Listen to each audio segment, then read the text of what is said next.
Tonight, outrage after dozens of horses allegedly die in a U.S. government roundup. Critics say 77 wild horses and counting have died, along with 39 little foals that were allegedly miscarried.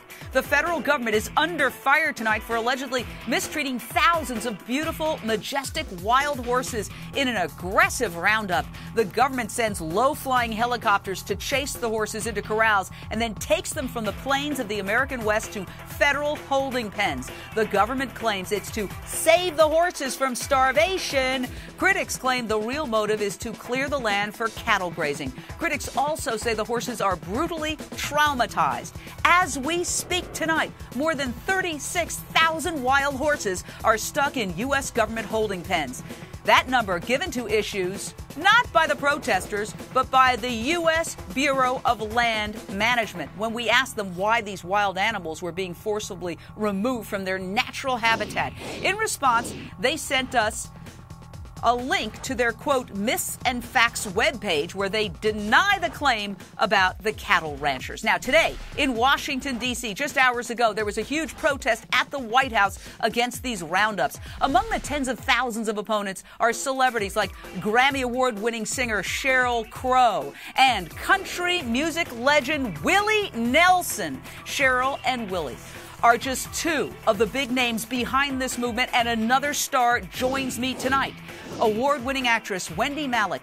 Wendy is a wild horse advocate, and we all remember her as a super sassy, sexy, age-obsessed ex-model in the hilarious sitcom Just Shoot Me. Plus, we also have Ginger Catherines, volunteer executive director of the Cloud Foundation, as well as Madeline Pickens, philanthropist and founder of SaveAmericasMustangs.org. We begin with Lisa Bloom, CNN legal analyst. Lisa, why so much outrage?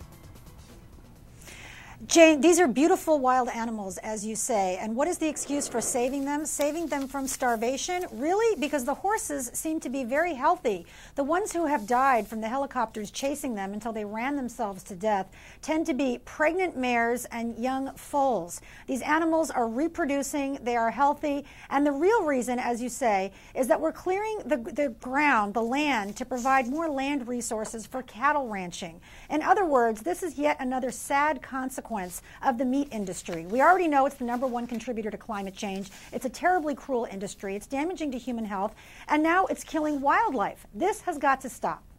Well, I just want to say, if Interior Secretary Salazar wants to come on our show and tell his side of the story, he's invited. He has an open invitation any time. But as we say, we called the government, and what we got was, check out our website. Critics claim dozens of horses have died during these roundups. A roundup lasting more than a month reportedly took place in the Caligo Mountains north of Reno, Nevada. Critics say more than 70 horses died and 40 female horses aborted their late-term foals. Look at that chopper, how low it is, chasing those horses.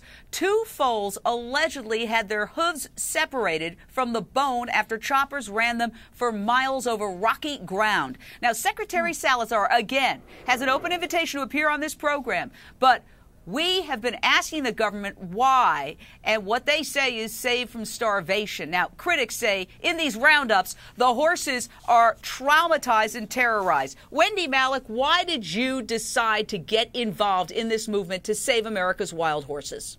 Well, I am a horse owner. I have 2 horses in California, and about a year and a half ago, Deanne Stillman sent me her book, Mustang, and told me about the roundups, which I was unaware of. And I think that once people are made aware of what's going on with the Department of the Interior, they will be as horrified as I was. When you look around at these magnificent animals, you realize they are not on the verge of starvation. They are healthy, viable herds, and they're the last of our American icons that symbolize what this country was founded on. They were the ones we rode in on, the ones who helped us settle this land, fight our wars. They deserve a place on our public lands. Just hours ago, horse lovers gathered at the White House to protest and try to get through to President Obama. The Cloud Foundation says the roundup spiked in 2000. There you see the protests that we just got this video in just a little while ago. This is happening outside the White House today. This This spiked in 2000 during the Bush years, but it has not let up under the Obama administration. Now, Madeline Pickens, you are a philanthropist. You have spent upwards of $1 million trying to create a special sanctuary for these horses. You are willing to spend millions more. What exactly are you proposing to the government? There's an issue right now. The government's gathered so many horses that they don't have enough room for them. And they have them stuffed in these short-term holding pens. They're butt to butt. There's no trees, no shade, and they need a place to go. And the government has not come up with a solution. So I said, let me create an eco-sanctuary. I will buy the land, and we will take the horses there, and we will create an eco-sanctuary so that you, parents, can take their families there, schools, Girl Scouts. Let's take back our American heritage. This is our history. This is John Wayne world. I mean, it was what a fabulous era that we've had, and we're abandoning it. We're letting it go. And I'm saying, okay, don't go to the rainforest. Come to our eco-sanctuary, and let's do it in the West. Now, when it comes to animal abuse, many say follow the money. Critics claim this roundup of wild horses is really a battle over grass. Now, here's the website and bio of Secretary of the Interior Ken Salazar. Quote, Salazar has been a champion for farmers and ranchers. It's on his website, the Interior Secretary's website. Ginger, you've witnessed and documented these roundups. Do these horses look like they're starving to you? Well, I've said for a long time, show me the starving horses, because that mythology has been created by the Bureau of Land Management ever since they were charged with managing these animals in 1971. This is a myth that they have created, along with the fact that they have to be rescued then because they'll die, you know, on the range. It's just pure fantasy. And when you've seen them, do the horses look as traumatized as we've heard? You've actually seen the roundups, Ginger. Well, I've been around quite a while on this issue, and let me tell you that these magnificent animals in the wild with their families look nothing like when they get into these pens and they're forced in band after band, fighting each other, stallions trying to keep a hold of their mares, the stallion separated from his mares, the babies separated from their mothers, and their heads just inches from the ground in depression. In the case of Calico, it was absolutely unconscionable, running these babies in winter. And the foals you see there, one of them died because their hooves separated from their legs. Yeah, and we've been showing you that video of these helicopters. They go so low and they're chasing these animals. Please, anybody who's ever had a pet, who knows anything about animals or any living creature, knows this has to be terrifying. Imagine if a helicopter was chasing you like that, how you would feel. Now, if you don't like what you're seeing, you can take action. Go to thecloudfoundation.org and join and get involved in the preservation of America's wild horses on our public land.